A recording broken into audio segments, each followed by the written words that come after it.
హే పిచ్చి, నాకేం కాదు, టెన్షన్ పడకు. నేను ఇలాంటి స్థితిలో చూడాల్సి వస్తుందని నేను కల్లో కూడా అనుకోలేదు శ్రీ. జరిగింది తలుచుకుంటే నాకు చాలా భయం వేస్తుంది. వేదా ప్లీజ్, నాకేం కాలేదని చెప్పాను కదా.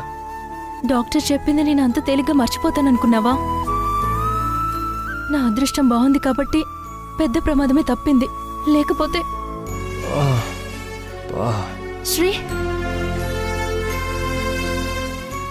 నొప్పి మరీ ఎక్కువగా ఉందా? సరస్వతి అత్తని కలిసే అవకాశం వస్తే మాత్రం ఇదంతా నేను చెప్పకుండా ఊరుకోను. వేదా, ఒక్క మాట చెప్తాను విను. ఎన్ని గొడవలున్నా మనమందరం ఒక్కటే అనుకోకపోతే కుటుంబం అనే మాటకి అర్థమే ఉండదు. అందుకని మీ తమ్ముడు ఏం చేస్తున్నా, ఎంతగా చెలరేగిపోతున్నా మనం చూస్తూ ఊరుకోవాలా? నా ఉద్దేశం అది కాదు. మరేంటి? ఇవాళ నీకు జరిగినట్టే రేపు నాకు జరగదని గ్యారంటీ ఏంటి? నువ్వు చెప్పలేవని నాకు తెలుసు. కుటుంబం అంటే ధైర్యాన్ని ఇచ్చేదిగా ఉండాలి, గుండెల్లో వణుకును పుట్టించేలా కాదు. ఎందుకంటే నేను చెప్పేది ఇంకేం లేదు. భయపడకు వేదా, నాకు తగ్గిపోతుందిలే. శ్రీ, నీకేదైనా జరిగితే నేను తట్టుకోలేను, ప్రాణాలతో ఉండలేను. వేదా,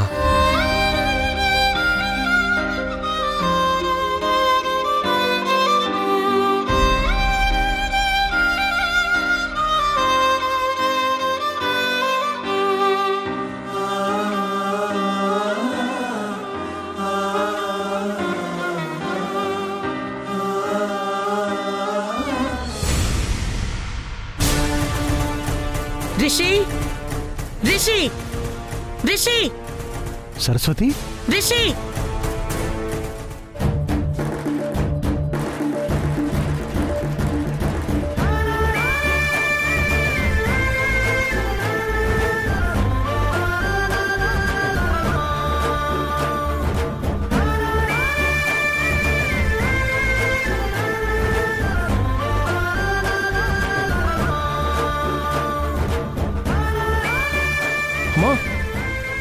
శ్రీ, అమ్మా,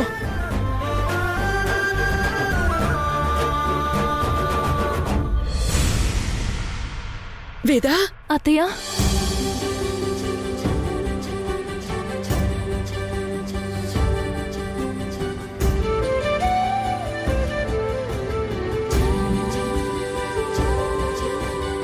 ఎలా ఉంది శ్రీ? ఓకే అమ్మా, వరి అవ్వాల్సిందేం లేదు, 2 డేస్లో తగ్గిపోతుంది. రిషి, రిషి రారా బయటికి. సరస్వతి ఆవేశపడకు. మీరు మాట్లాడద్దు. ఏంటొదినా, మా అన్నయ్యకి వార్నింగ్లు ఇస్తున్నావేంటి? మధ్యలో మాట్లాడేవంటే అదే వార్నింగ్ నీకు కూడా ఇస్తా.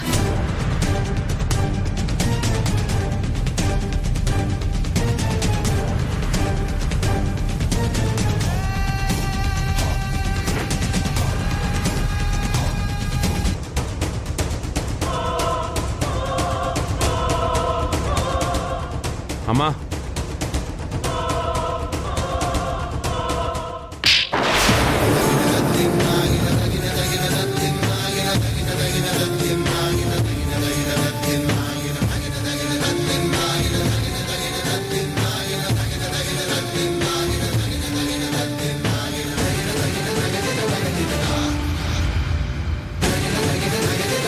సరస్వతి, మీ పెంపకమే సరిగ్గా ఉండుంటే వీడి శ్రీ తల పగలగొట్టేవాడా? వాడు తప్పు చేసినప్పుడు ఇలాగే చెంపలు పగలగొట్టుంటే మృగంగా మారి వీణ జీవితాన్ని నాశనం చేసుండేవాడు కాదు.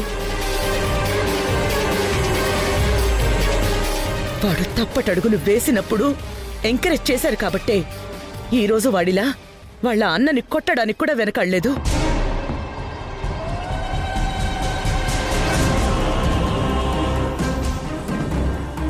రేపు మిమ్మల్ని కూడా శ్రీ మీద దాడి చేసినట్టే చెయ్యడని గ్యారంటీ ఇస్తారా? చెప్పండి.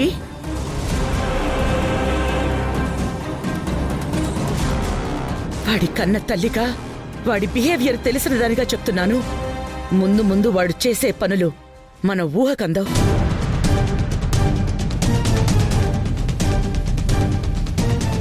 తప్పు చేసినందుకు తలదించారా? సమాధానం చెప్పలేక తలదించారా?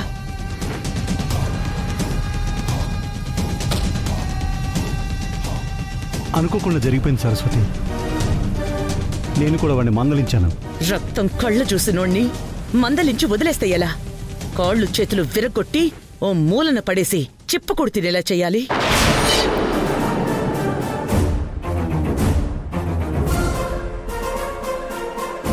అప్పుడు కాని వాడి తలకెక్కిన పొగరు నేలకి దిగదు. చేసిన తప్పు విలువేంటో తెలిసిరాదు.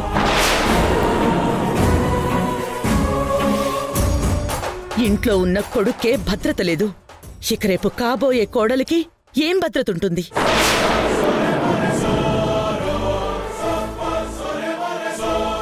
చెప్పండి. రేపు వీడు భర్త అనే అధికారంతో, మగవాణ్ణన్న అహంకారంతో వీణని మాటలతో చేతలతో హింసించడని గ్యారంటీ ఇవ్వగలరా?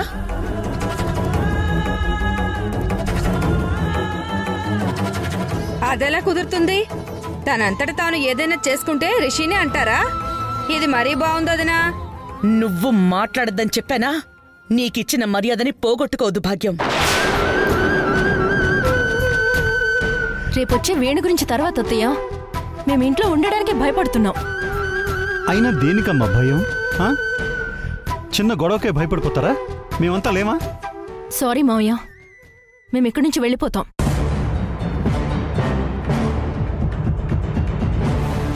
భయపడుతూ ఒకే దగ్గర ఉండడం కన్నా దూరంగా ఉండి ప్రశాంతంగా ఉండడం మంచిది. వేదా, తొందరపడకు. మీరెక్కడికి వెళ్ళడానికి వీల్లేదు. అది కాదత్తయ్య.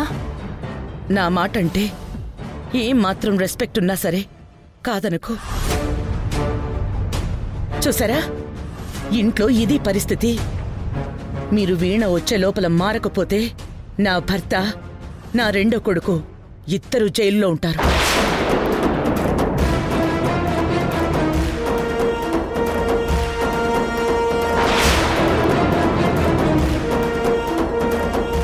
సరస్వతి, మంచిగానే ఉన్నాం కదా, ఎందుకు డెడ్ లైన్స్ అని పెడుతున్నావు చెప్పు?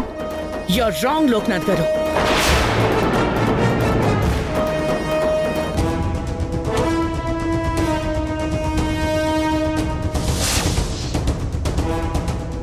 నీ క్యారెక్టర్ ప్రూవ్ చేసుకునే అవకాశం ఇది. ఇంట్లో వాళ్ళకి మీరెలాంటి వారో అర్థం అవ్వడానికి ఇదొక ఛాన్స్. అమ్మా, సారీ అమ్మా. ముందు నేను చెప్పింది ప్రూవ్ చేసుకో.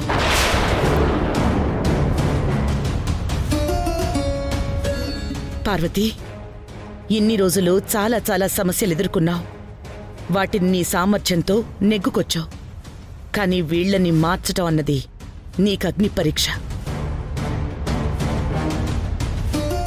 ఎలా మారుస్తావో, నీకిచ్చిన బాధ్యతని ఎలా సక్సెస్ఫుల్గా కంప్లీట్ చేస్తావో నీకే వదిలేస్తున్నాను. జాగ్రత్త.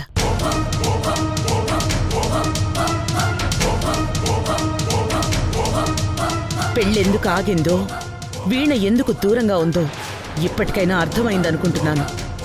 కాబట్టి జైల్లో ఉండటమా, ఇంట్లో ఉండటమా అన్న చాయిస్ మీ తండ్రి కొడుకుల చేతుల్లోనే ఉంది.